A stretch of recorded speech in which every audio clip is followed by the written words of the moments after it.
మన దేశానికి ఉన్న కేంద్ర బ్యాంకు మనకి రిజర్వ్ బ్యాంక్ ఆఫ్ ఇండియా. దీన్ని 1935 సంవత్సరంలో ప్రవేశపెట్టారు. తర్వాత ఇది ప్రైవేట్ వ్యక్తుల చేతిలో ఉండేది. తర్వాత ఇది గవర్నమెంట్ పరమైంది, జాతీయం చేశారు. అయితే బ్యాంకింగ్ అంటే మనం ఏమని చెప్పుకున్నాం? డిపాజిట్లు తీసుకోవటం, రుణాన్ని మంజూరు చేయటం అని చెప్పుకున్నాం. అలాగే కేంద్ర బ్యాంక్ అంటే ఏం చెప్పుకున్నాం? డిపాజిట్లు తీసుకోదు, డైరెక్ట్గా రుణాలు ఇవ్వదు. కేంద్ర బ్యాంకు మామూలు బ్యాంకులు అయితే డిపాజిట్లు తీసుకుంటాయి, రుణాన్ని మంజూరు చేస్తాయి.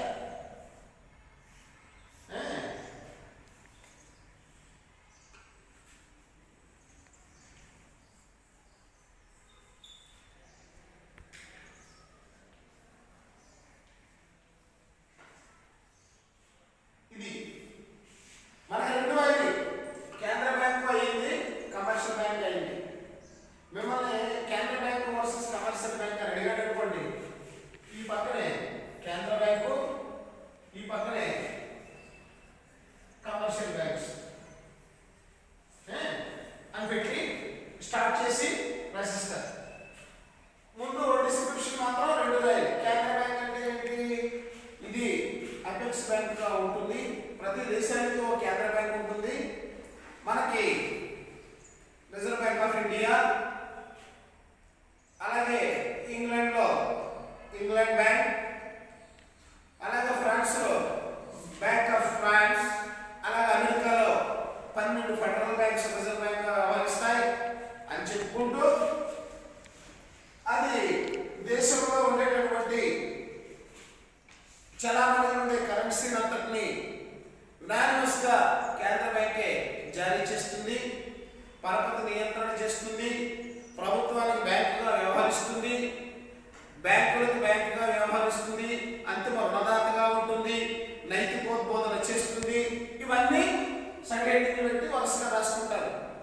మామూలు కమర్షియల్ బ్యాంక్స్ వచ్చేసరికి ఇవేంటంటే ప్రజల దగ్గర నుంచి డిపాజిట్లు తీసుకుంటూ ప్రజలకు రుణాలు ఇస్తూ ఇవి ఇంటర్మీడియరీగా వ్యవహరిస్తూ ఉంటాయి. అలాగే రిజర్వ్ బ్యాంక్ ఆఫ్ ఇండియా చెప్పినటువంటి పరిధిలో ఇది నడుస్తూ ఉంటుంది. వడ్డీ రేట్లు కానీ ఏమైనా సరే రిజర్వ్ బ్యాంకు అడుగు జాడల్లోనే నడుస్తూ ఉంటుంది అని చెప్పుకుంటూ అవి కమర్షియల్ బ్యాంక్స్ డిపాజిట్లని తీసుకుంటాయి. డిపాజిట్లు ఏమైనా డిపాజిట్లు? ఫిక్స్డ్ డిపాజిట్లు, రికరింగ్ డిపాజిట్లు, కరెంట్ డిపాజిట్లు, టర్మ్ డిపాజిట్లు, ఇంకా చిన్న చిన్న కిడ్నీ బ్యాంకులు అవి ఇవి అన్నీ ఉన్నాయి. వీటిలన్నింటినీ కూడా డిపాజిట్లుగా తీసుకుంది. అంటే నిద్రాణంగా ప్రజల దగ్గర, సంస్థల దగ్గర పడి ఉన్నటువంటి నిద్రాణంగా ఉన్నటువంటి నిధులన్నింటినీ సేకరించి ఇది అవసరమైన వాళ్ళకి లేకపోతే అవసరమైన సంస్థలకి రుణాల రూపంలో మంజూరు చేస్తూ ఇది ప్రత్యక్షంగానో పరోక్షంగానో దేశ ఆర్థికాభివృద్ధి, పారిశ్రామికాభివృద్ధికి, తద్వారా దేశ ఆర్థికాభివృద్ధికి సహాయపడుతుంది అని కమర్షియల్ బ్యాంక్స్ రాస్తూ రిజర్వ్ బ్యాంక్ ఆఫ్ ఇండియా దాని డిస్క్రిప్షన్ రాస్తూ అక్కడి నుంచి రెండు వాల్యుయేషన్స్ చూపించాలి. ఈ ఫంక్షన్స్ వేరు, ఈ ఫంక్షన్స్ వేరు. కేంద్ర బ్యాంకు మామూలు కమర్షియల్ బ్యాంక్స్ ప్రజల దగ్గర నుంచి డిపాజిట్లు తీసుకుంటాయి, రిజర్వ్ బ్యాంక్ ఆఫ్ ఇండియా డిపాజిట్లు తీసుకోదు. ప్రజలకి, సంస్థలకి వడ్డీలు ఇస్తాయి, కేంద్ర బ్యాంకు వడ్డీ ఇవ్వదు, అలా రుణాన్ని ఇవ్వదు, రుణాన్ని మంజూరు చేయదు. ఇవన్నీ సెక్యూరిటీస్, వాటిని లోన్స్ అడ్వాన్స్గా పెట్టుకుని వీటి దగ్గర లోన్స్ అనేవి శాంక్షన్ చేస్తుందని, అవైతే పరోక్షంగా రీఫైనాన్సింగ్ ఫెసిలిటీ ఇస్తుందని, ఇలా ఇవన్నీ మనం చెప్పుకుంటూ చివరికి కంక్లూషన్ ఇస్తాం. మీకు ఏమని అడిగాడంటే కేంద్ర బ్యాంక్ వర్సెస్ కమర్షియల్ బ్యాంక్స్. మనకి కేంద్ర బ్యాంకు అయింది, కమర్షియల్ బ్యాంక్స్ అయింది. ఇందులో ఈ కేంద్ర బ్యాంకు వర్సెస్ కమర్షియల్ బ్యాంక్స్ లో మనం ఎక్కువగా ఈ రిజర్వ్ బ్యాంక్ ఆఫ్ ఇండియా గురించే చెప్పుకుంటూ పోతాం. రిజర్వ్ బ్యాంక్ ఆఫ్ ఇండియా గురించే చెప్పుకుంటూ పోతాం.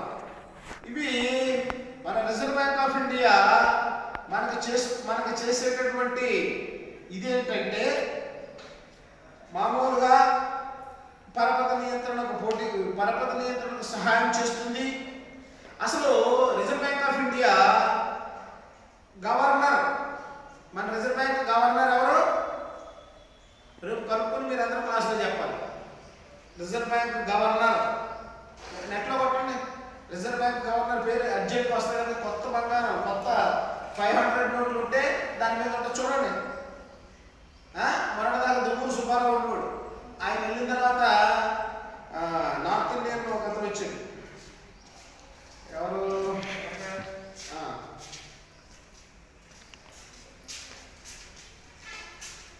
ఈ వీడియోలో పడాలనేటి ఉజిత్ పటేల్. రిజర్వ్ బ్యాంక్ గవర్నర్ ఎవరు? ఉజిత్ పటేల్. ఇది ఒక గవర్నరు, అలాగే పాలకవర్గ సభ్యులతో ఉండి దీని యొక్క పరిపాలనని చేస్తూ ఉంటుంది. ఇందులో పాలకవర్గంలో 20 మంది సభ్యులు ఉంటారు. దీన్నే management of reserve Bank of India. నలుగురు డిప్యూటీ గవర్నర్లు ఉంటారు. అలాగే ఈ 20 మంది పాలకవర్గ సభ్యుల్లో నుంచి 10 మందిని కేంద్ర ప్రభుత్వం నియమిస్తుంది. అలాగే కేంద్ర ప్రభుత్వం నియమించిన ఒక ప్రభుత్వాధికారి, రిజర్వ్ బ్యాంకు గల 4 స్థానిక బోర్డులు, అంటే రీజనల్ బోర్డ్స్ ఉన్నాయి. మనకు హైదరాబాద్లో బోర్డు ఉంది. ఒక్కొక్కరు చొప్పున 4 డైరెక్టర్లను నియమిస్తారు. అలాగే ఈ డైరెక్టర్లు, పాలకవర్గ సభ్యులు, గవర్నరు, డిప్యూటీ గవర్నర్ల యొక్క పదవీ కాలము 5 సంవత్సరాలు ఉంటుంది. కేంద్ర ప్రభుత్వం నియమించినటువంటి 10 మంది డైరెక్టర్లకు పదవీ కాలము 4 సంవత్సరాలు ఉంటుంది. అంటే రీజనల్ బోర్డ్స్ కూడా కొంతమంది డైరెక్టర్లను నియమిస్తూ ఉంటారు. స్థానిక బోర్డు నుంచి, ప్రాంతీయ బోర్డు నుంచి వెళ్ళిన వాళ్ళ యొక్క పదవీ కాలము వాళ్ళ యొక్క సభ్యత్వం మీద ఆధారపడి ఉంటుంది. 4 ప్రాంతీయ బోర్డులకి గాను ఒక్కొక్క ప్రాంతీయ బోర్డు, ప్రాంతీయ భాగానికి మళ్ళీ దానికి వేరే బోర్డు ఉంటుంది. మన హైదరాబాద్లో ఈ reserve Bank of India board ఉంటుంది. దానికి వేరే మళ్ళీ పాలకవర్గ సభ్యులు వీళ్ళందరూ ఉంటారు. ముంబై, కలకత్తా, చెన్నై, న్యూఢిల్లీ. ముంబై, చెన్నై, కలకత్తా, న్యూఢిల్లీలో ఈ పాలకవర్గ సభ్యులు ఉంటారు. అలాగే ఇందులో స్థానిక బోర్డుల్లో 5 మెంబర్స్ ఉంటారు. అయితే రిజర్వ్ బ్యాంక్ యొక్క ఫంక్షన్స్ ఏంటంటే, సాధారణంగా కేంద్ర బ్యాంకు అనేది ఏ దేశంలో అయినా సరే చలామణిలో ఉండే కరెన్సీని ఆయా దేశాల యొక్క కేంద్ర బ్యాంకు చూస్తుంది. ఒక్కొక్క దేశానికి, ఒక్కొక్క దేశ కేంద్ర బ్యాంకుకి ఒక్కొక్క పేరు ఉంటుంది. మన దేశంలో ఉన్నటువంటి మన కేంద్ర బ్యాంకు పేరు రిజర్వ్ బ్యాంక్ ఆఫ్ ఇండియా. ఇది మన భారతదేశంలో ఉన్న మొత్తము ద్రవ్యాన్ని, జారీని అంటే ప్రింట్ చేసి సర్క్యులేషన్లో పెట్టేటటువంటి బాధ్యతని కేంద్ర ప్రభుత్వమే తీసుకుంటుంది. అలాగే విదేశీ మారకం నిల్వలను కూడా చూస్తూ ఉంటుంది. దేశంలో ఉండే ద్రవ్య స్థిరత్వాన్ని కాపాడుతూ ఉంటుంది. అలాగే సాంఘిక, ఆర్థిక ధ్యేయాలు సాధించడానికి ఈ రిజర్వ్ బ్యాంక్ ఆఫ్ ఇండియా యొక్క పాత్ర చాలా ఉంటుంది. దానికి తగ్గట్టుగా ప్రభుత్వం తీసుకునే చర్యలన్నింటికీ దీని తోడ్పాటు అందిస్తూ ఉంటుంది. ఇందులో ద్రవ్య జారీ నియంత్రణ మనం అనుకున్నాం. కేంద్ర బ్యాంకు నోట్లని జారీ చేసే అధికారం, కరెన్సీ నోట్లను జారీ చేసే అధికారం కేంద్ర బ్యాంకుకి ఉంది అని మనం చెప్పుకున్నాం. అలాగే రిజర్వ్ బ్యాంక్ ఆఫ్ ఇండియాకి కూడా నోట్లను జారీ చేసే అధికారం దీనికి ఉంది. అయితే ఇక్కడ one and only institution who have the privilege to issue the notes, that is Reserve Bank of India. ఇంకెవరికీ అవకాశం లేదు. ఒక్క రిజర్వ్ బ్యాంక్ ఆఫ్ ఇండియాకే నోట్లను జారీ చేసే అధికారం ఉంది. అయితే ₹1 నోట్లని మాత్రం మినిస్ట్రీ ఆఫ్ ఫైనాన్స్, ఆర్థిక మంత్రిత్వ శాఖ జారీ చేస్తుంది. ఆ రూపాయి నోటు తప్ప మిగతా నోట్లన్నింటినీ రిజర్వ్ బ్యాంక్ ఆఫ్ ఇండియా జారీ చేస్తూ ఉంటుంది. అయితే ఇక్కడ మన దేశంలో ఉండేటటువంటి బంగారపు నిల్వలు, విదేశీ మారకపు నిల్వల్ని బట్టి మనం కరెన్సీని ఎంత ప్రింట్ చేయాలి, ఎంత సర్క్యులేషన్ పెట్టాలనేది మన దగ్గర ఉండేటటువంటి గోల్డ్ నిల్వలను బట్టి ఆధారపడి ఉంటుంది. 115 కోట్ల రూపాయలు విలువైనటువంటి బంగారపు నిల్వలు మన దగ్గర ఉన్నాయి. రెండోది బ్యాంకర్లకు బ్యాంకుగా వ్యవహరించడము. రిజర్వ్ బ్యాంక్ ఆఫ్ ఇండియా బ్యాంకర్లకు బ్యాంకుగా వ్యవహరిస్తుంది. ఇదేంటంటే ప్రభుత్వ బ్యాంకర్గా వ్యవహరిస్తుంది. బ్యాంకర్లకు బ్యాంక్ అనే తర్వాత ప్రభుత్వానికి బ్యాంకర్గా వ్యవహరిస్తుంది. మరి ఇది ముక్కు కట్ చేసేది. ప్రభుత్వానికి బ్యాంకర్గా వ్యవహరిస్తుంది. రెండోది అంటే బ్యాంకర్ టు ది గవర్నమెంట్. ఇదేంటంటే ప్రభుత్వం తరఫున ప్రభుత్వం దగ్గర నుంచి డిపాజిట్లను సేకరిస్తుంది, నిర్వహిస్తుంది. ప్రభుత్వం తరఫున వసూళ్లు చెల్లింపులు చేస్తుంది. అంటే it is a treasury to the government. ప్రభుత్వం కొత్తగా రుణాలు సేకరించడానికి ఇది సహాయపడుతూ ఉంటుంది. అలాగే ట్రెజరీ బిల్స్ ప్రభుత్వం కొరకు అమ్ముతుంది. ట్రెజరీ బిల్స్ని ప్రభుత్వం తరఫున ప్రభుత్వం కొరకు అమ్ముతుంది. కేంద్ర రాష్ట్ర ప్రభుత్వాలు ఇద్దరికీ కూడా 3 నెలల కాలానికి మించకుండా అడ్వాన్సులని ఇస్తుంది. అంటే ప్రభుత్వానికి ఏదైనా అడ్వాన్స్ రూపాయలు ఇచ్చినట్లయితే గవర్నమెంట్ 3 months లోపుగా మళ్ళీ రిజర్వ్ బ్యాంక్ ఆఫ్ ఇండియాకి చెల్లించాలి.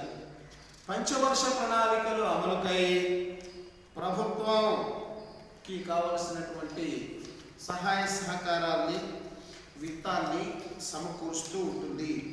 కేంద్ర బ్యాంకు తరఫున, ఈ కేంద్ర ప్రభుత్వం తరఫున విదేశీ మారకపు ద్రవ్య వ్యవహారాలని నిర్వహిస్తూ ఉంటుంది. భారత ప్రభుత్వం అంతర్జాతీయ ద్రవ్య నిధి, ఇంటర్నేషనల్ మానిటరీ ఫండ్స్, ఐఎంఎఫ్ అంతర్జాతీయ ద్రవ్య సహాయక సంస్థలు జరిపించే సంప్రదింపుల్లో ప్రభుత్వానికి బ్యాంకర్గా వ్యవహరిస్తుంది. మనాళ్ళు ఈ ఐఎంఎఫ్ నుంచి రుణాలు అవి తీసుకుంటూ ఉంటారు. ఏడీబీ రోడ్ ఉంది కదా, ఏషియన్ డెవలప్మెంట్ బ్యాంక్ రోడ్, అది అప్పు ఇచ్చింది. అలాంటి అప్పుడు గవర్నమెంట్ తీసుకునేటప్పుడు mediation reserve Bank of India చేస్తుంది. అలాగే ఐఎంఎఫ్ అంటే ఇంటర్నేషనల్ మానిటరీ ఫండ్స్ నుంచి కూడా మనల్ని అప్పు తెస్తూ ఉంటారు. అప్పు తీసుకున్నప్పుడు కానీ చెల్లించేటప్పుడు కానీ మధ్యవర్తిగా వ్యవహరిస్తూ వ్యవహారాన్ని నిర్వహిస్తూ ఉంటుంది. అలాగే రుణాల నిర్వహణ, పెట్టుబడులు, వ్యవసాయము, పారిశ్రామిక విత్తము, బ్యాంకింగ్ రంగ సంస్కరణ, ప్రణాళికీకరణలు, అభివృద్ధి మొదలైన ఆర్థిక విషయాలన్నింటికీ కూడా ప్రభుత్వానికి తగిన సూచనలు, సలహాలు చేస్తూ ఉంటుంది. ఇది ప్రభుత్వానికి బ్యాంకుగా రిజర్వ్ బ్యాంక్ ఆఫ్ ఇండియా వ్యవహరిస్తుంది. బ్యాంకర్లకు బ్యాంకుగా వ్యవహరిస్తూ ఉంటుంది. ఎప్పుడు కూడా మనకి ఎలాగైతే బ్యాంకు సహాయం చేస్తుందో అలాగే బ్యాంకులకి రిజర్వ్ బ్యాంక్ ఆఫ్ ఇండియా సహాయం చేస్తూ ఉంటుంది. ఎందుకంటే ప్రతి bank reserve Bank of India దగ్గర కొంత సొమ్మును నిల్వ చేసుకోవలసినటువంటి పరిస్థితులు ఉన్నాయి. చేసుకోవాలి, తప్పనిసరిగా చేసుకోవాలి. అవి శాసనాత్మక బాధ్యత కూడా. అయితే అత్యవసరమైనటువంటి పరిస్థితులలో ఈ షెడ్యూల్డ్ బ్యాంకులకి విత్తం అంటే ఫైనాన్స్ అందజేయడానికి ఇది bank reserve Bank of India వాడుతూ ఉంటుంది. అంతిమ రుణదాత అంటే ఏంటంటే ఎక్కడా మనకు అప్పు లేనప్పుడు ఫైనల్గా ఒక దగ్గరికి వెళ్తాం, వాళ్ళే అంతిమ రుణదాత. బ్యాంకులు వాళ్ళ డే టు డే వ్యవహారాలు నిర్వహించుకోవడానికి రిజర్వ్ బ్యాంక్ ఆఫ్ ఇండియా దగ్గరికి, అంటే ఎక్కడ అప్పులు దొరకని పరిస్థితుల్లో రిజర్వ్ బ్యాంక్ ఆఫ్ ఇండియా దగ్గరికి అప్పులు తెచ్చుకుంటారు. వాళ్ళు ఎక్కడ నుంచి ఇస్తారు? ఈ బ్యాంకులు వాళ్ళ దగ్గర వచ్చినటువంటి కొంత పర్సెంటేజ్ సొమ్ము నుంచి వాళ్ళు ఇస్తూ ఉంటారు. బ్యాంకింగ్ రెగ్యులేషన్ యాక్ట్ 1949 ఇప్పుడు చేశారు. బ్యాంకింగ్ రెగ్యులేషన్ యాక్ట్ 1949 సవరణ ప్రకారము అన్ని షెడ్యూల్డ్ బ్యాంకులు వాళ్ళు వసూలు చేసిన మొత్తం డిపాజిట్లలో కనీసము 3% రిజర్వ్ బ్యాంకు దగ్గర ఉంచాలి, నిల్వ ఉంచాలి. అంటే ప్రతి 100 రూపాయల్లోనూ 3 రూపాయలు రిజర్వ్ బ్యాంక్ ఆఫ్ ఇండియా దగ్గర ఉండాలి. అయితే రిజర్వ్ బ్యాంక్ ఆఫ్ ఇండియా ఏంటంటే పరపతి నియంత్రణ సాధనంగా ఈ డబ్బులు వాడాలనుకున్నప్పుడు ఈ 3%ని 15% వరకు పెంచే అవకాశం ఉంది. ఎంత? 3 to 15%. అంటే ఇది క్రెడిట్ కంట్రోల్గా వాడుతుంది. అది ఎలా వాడుతుందని తర్వాత మనకి రిజర్వ్ బ్యాంక్ ఆఫ్ ఇండియా మీద ఇన్ డీటెయిల్డ్ స్టడీ లేదు. కేవలం సెంట్రల్ బ్యాంక్ అండ్ కేంద్ర బ్యాంకు అండ్ కమర్షియల్ బ్యాంక్స్. అయితే కమర్షియల్ బ్యాంక్స్ గురించి, కేంద్ర బ్యాంక్ గురించి తెలుసుకున్నప్పుడు రిజర్వ్ బ్యాంక్ గురించి కూడా తెలుసుకోవాల్సిన అవసరం మన దగ్గర ఉంది కాబట్టి ఇది చెప్పుకుంటున్నాం. అలాగే అర్హత కలిగినటువంటి డిపాజిట్లు అన్నింటినీ బ్యాంకులో డిపాజిట్లు చేసుకుంటాయి. వీటిల్ని రీడిస్కౌంటింగ్ ఫెసిలిటీ కలుగచేస్తూ బ్యాంకులకి ఆర్థిక సహాయాన్ని కేంద్ర బ్యాంకు అందిస్తూ ఉంటుంది. అలాగే ఈ కేంద్ర బ్యాంకు రెగ్యులేషన్ యాక్ట్ అమెండెడ్ అంటే సవరించినటువంటి చట్టము 1949 ప్రకారము బ్యాంకింగ్ వ్యవస్థ మీద పర్యవేక్షణ, నియంత్రణ అంటే supervision and control reserve Bank of India చేస్తుంది. బ్యాంకులకు లైసెన్సులు ఇవ్వడంలో కానీ, అలాగే బ్యాంకులు నియంత్రణ చేసే బాధ్యతలు తీసుకోవడంలో కానీ, అలాగే బ్రాంచీలు తెరవడంలో కానీ, అలాగే ఇంకా నిర్వహణ ఇలాంటి విషయాల్లో కానీ, పునర్నిర్మించుకోవడానికి కానీ, ఒక బ్రాంచ్ని మూసివేయాలన్నా ఇలాంటి అన్ని పరిస్థితుల్లోనూ కూడా రిజర్వ్ బ్యాంక్ ఆఫ్ ఇండియా ఈ బ్యాంకులని నియంత్రణ చేస్తూ తన చెప్పుల్లో రిజర్వ్ బ్యాంక్ ఆఫ్ ఇండియా కంట్రోల్లో ఉంచుకుంటుంది.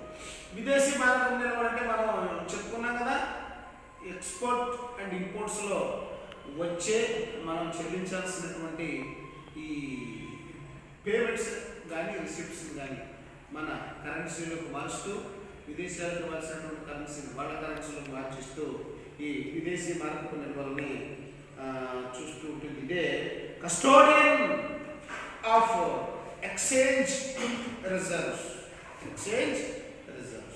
అలాగే పరపతి నియంత్రణ చూస్తూ ఉంటుంది. క్రెడిట్ కంట్రోల్ అంటే ఏం లేదండి. ఇప్పుడు వ్యాపారాలు దెబ్బతినేసింది, మార్కెట్ ధరలు పడిపోయింది, కొనేవాళ్ళు లేరు. ఎందువల్ల? డిమాండ్ ప్రొడక్షన్ ఉన్న స్థాయిలో డిమాండ్ లేదు, ఉత్పత్తి ఎక్కువగా ఉంది, డిమాండ్ తక్కువగా. ఇలాంటి పరిస్థితుల్లో కొనేవాళ్ళు తక్కువ, ఉత్పత్తి ఎక్కువగా ఉంది, ఆటోమేటిక్గా ధరలు పడిపోయేటటువంటి పరిస్థితి వచ్చినప్పుడు బ్యాంకులు ఏం చేస్తాయంటే కొంచెం డిపాజిట్ల మీద ఇంట్రెస్ట్ రేట్లు పెంచి, అప్పుల మీద కూడా ఇంట్రెస్ట్ రేట్లు పెంచుతాయి. అప్పు తీసుకుని బిజినెస్ చేసేవాళ్ళు ఇలాంటి వాళ్ళు అందరూ ఏం చేస్తారంటే వాళ్ళ దగ్గర ఉన్నటువంటి అప్పులు అవి తీర్చేసి వడ్డీలు చెల్లించలేక బ్యాంకులకు డబ్బు ఇచ్చేస్తారు. అంటే సర్క్యులేషన్లో ఉన్న మనీ తగ్గుతుంది. సర్క్యులేషన్లో ఉన్న మనీ తగ్గించడం ద్వారా ఎంటర్ప్రెన్యూర్స్ తగ్గించి, ఉత్పత్తిని తగ్గించి ధరల స్థిరీకరణకి తోడ్పడుతుంది. అలా కాకుండా ధరలు పడిపోయింది, ఎవరో కొట్టల, అప్పుడు ఏం చేయాలి అంటే ఉత్పత్తిని తగ్గించడం ఇలా చేస్తాం. ఇది కాదు, విపరీతమైనటువంటి ధరలు పెరిగిపోయాయి. కొనేవాడు కొనలేని పరిస్థితులు ఉన్నాయి, ఇబ్బంది పడిపోతారు. అలాంటి పరిస్థితులు ఏం చేస్తుందంటే జనాలకి, సంస్థలకి, వాళ్ళకి కూడా తగ్గించి రుణాలు ఇస్తుంది. తగ్గించి రుణాలు ఇస్తే అందరూ వస్తారు, పెట్టుబడి పెడతారు, ఉత్పత్తి చేస్తారు, ఉత్పత్తి పెంచుతారు. ఎప్పుడైతే ఉత్పత్తి పెరిగిందో పోటీ వస్తుంది, పోటీ వస్తే ధర తగ్గుతుంది, ధర తగ్గితే అందరూ కోరుకుంటారు. సో ఇలాగా పరపతిని వేరు వేరు సాధనాలను ఉపయోగిస్తూ పరపతిని పెంచుతూ పరపతిని తగ్గిస్తూ, పరపతిని పెంచాలంటే వడ్డీ రేట్లు తగ్గించాలి, పరపతిని తగ్గించాలంటే వడ్డీ రేట్లని పెంచాలి. సో ఈ వడ్డీ రేట్లే కాకుండా ఇంకా చాలా వ్యవహారాలు ఉన్నాయి. ఆయా పద్ధతుల ద్వారా పరపతిని తగ్గిస్తూ పెంచుతూ ఈ క్రెడిట్ కంట్రోల్ని చేస్తూ ఉంటుంది. సాధారణ బ్యాంకింగ్ వ్యవహారాలు ఏంటంటే మామూలు బ్యాంకింగ్ చేసినట్లుగా రిజర్వ్ బ్యాంక్ ఆఫ్ ఇండియా కూడా మార్కెట్లోకి వచ్చి సెక్యూరిటీలు, బాండ్స్ ఇలాంటి వాటిని కొంటూ డిస్కౌంటింగ్ ఫెసిలిటీస్ కాల్ చేస్తూ 90 రోజుల్లో తిరిగి ఇచ్చేసేటటువంటి స్వల్పకాలిక రుణాన్ని మంజూరు చేస్తూ ఈ సహకార బ్యాంకులకి, రీజనల్ రూరల్ బ్యాంక్స్కి వాళ్ళకి అడ్వాన్స్లని మంజూరు చేస్తూ ఇవి చేస్తూ ఉంటుంది. అలాగే వెండి బంగారు నిల్వలు కొనడం, అమ్మడం కూడా చేస్తూ ఉంటుంది. ఇవే కాకుండా రిజర్వ్ బ్యాంక్ ఆఫ్ ఇండియా ఇంకా వాణిజ్య బ్యాంకుల మీద పర్యవేక్షణ, సిబ్బందికి సదుపాయాలు అందజేయడం కోసం అంటే ట్రైనింగ్ కాలేజెస్ నిర్వహిస్తూ ఉంటుంది. ఇక్కడ అలాగే బ్యాంకింగ్, విత్తము, పరపతి, ద్రవ్యము, వ్యవసాయ, పారిశ్రామిక ఇలాంటి అభివృద్ధికి స్టాటిస్టిక్స్ గణాంకాలను సేకరించి అందజేస్తూ ఉంటుంది, ప్రింట్ చేస్తూ. Reserve Bank of India bulletin చూస్తే ఆ రిజర్వ్ బ్యాంక్ ఆఫ్ బులెటిన్లో ఇలాంటి విషయాలన్నీ కూడా ఉంటాయి. ఎంత బ్యాంకు, టర్న్ ఓవర్ ఎంత, ఇంట్రెస్ట్ రేట్లు ఎంత, ఏ ఇంట్రెస్ట్ రేట్ ఎంత, పర్సంటేజ్లు ఎలాగా, ఇవన్నీ అందులో ఉంటాయి. అందుకని ప్రతి బ్యాంకుల్లో కూడా మనం ఏదైనా ఒక ప్రాజెక్ట్ చేయాలనుకుంటే ఆ బ్యాంకుకు వెళ్ళినట్లయితే ఆ ప్రాజెక్ట్ డీటెయిల్స్ అన్ని వాళ్ళు మనకి అందజేస్తూ ఉంటారు, పరిశోధనలు నిర్వహిస్తూ ఉంటారు. మీకు పూణేలో ఉంది IBM, Indian banks, IBA, Indian bankers association. నేను 4-5 సార్లు వెళ్ళాను. IBM ఇండియన్ బ్యాంక్ మేనేజ్మెంట్ ఏదో ట్రైనింగ్ ఇన్స్టిట్యూట్ పోనాలి, పాండబాబు ఉంటుంది, అక్కడ ఉంది. ట్రైనింగ్ ఇస్తారు అక్కడ. ట్రైనింగ్ ఎంప్లాయీస్కి, బ్యాంక్ ఎంప్లాయీస్కి ట్రైనింగ్ ఇస్తారు. లేకపోతే మంచి మంచి డిప్లొమా, డిగ్రీ కోర్సులు ఉన్నాయి, అవి చదివిన జాబ్స్ వస్తూ ఉంటాయి. ఇతర దేశాల నుంచి చాలామంది వచ్చి అక్కడ చదువుకుని వెళ్తూ ఉంటారు. ట్రైనింగ్ ప్రోగ్రామ్స్ ఇవే కాకుండా ఏదైనా సరే ప్రభుత్వం చేత ఇది చేయకూడని బిజినెస్ అని అంటే అలాంటి వాటిలన్నింటినీ కూడా మానేసి అనవసరమైనటువంటి పరిస్థితుల్లో పోటీకి లేకుండా ఈ రిజర్వ్ బ్యాంక్ ఆఫ్ ఇండియా బ్యాంకులకు పోటీగా రాదు. ఇచ్చేటంటే ఇప్పుడు బ్యాంకులో మనం డిపాజిట్ వేస్తున్నాం, రిజర్వ్ బ్యాంక్ కూడా ఇక్కడ బ్రాంచ్ తెలిసి అది కూడా కలిసి రిజర్వ్ బ్యాంక్ దగ్గరికి వెళ్తాం. ఎందుకంటే అది బ్యాంకుల కన్నా నమ్మదగిన ఇన్స్టిట్యూషన్. అంచేత బ్యాంకులకి పోటీగా ఏ పని చేయదు. ఈ బ్యాంకులు ఆర్థికంగా బలపడితే వాటిని స్ట్రెంథెన్ చేస్తుంది. అలాగే ఈ బ్యాంకులకి ఎలా ఉండాలి, ఎలా ఉండకూడదు, ఎలా నడుచుకోవాలి, ఎలా నడుచుకోకూడదు అనే విషయాల్లో ఎప్పుడు సూచనలు, సలహాలు చేస్తూ ప్రభుత్వానికి సహాయపడుతూ ఇది ఆర్థిక అభివృద్ధిలో తన వంతు పాత్ర పోషించేదే మన రిజర్వ్ బ్యాంక్ ఆఫ్ ఇండియా. మనం చూస్తూ ఉంటాం, రోజు పేపర్లో పడుతూ ఉంటాయి. ఇవాళ రిజర్వ్ బ్యాంక్ ఆఫ్ ఇండియా ఈ చర్య తీసుకుంది. 0.25 రెపో రేటు తగ్గించింది, 0.15 రెపో రేటు పెంచింది. రిజర్వ్ బ్యాంక్ ఆర్థిక విధానాలు ఎలా ఉన్నాయి, వడ్డీలు మార్చారు, హౌసింగ్ లోన్స్ ఏమంటున్నారు, ఇవన్నీ కూడా మనం రోజు బ్యాంకింగ్కి సంబంధించినటువంటి వ్యవహారాలు మనం చూస్తూ ఉంటాం. ఇంకా రిజర్వ్ బ్యాంక్ ఆఫ్ ఇండియా గురించి ఇంతకన్నా మనకి మోర్ డీటెయిల్స్ అవసరం లేదు.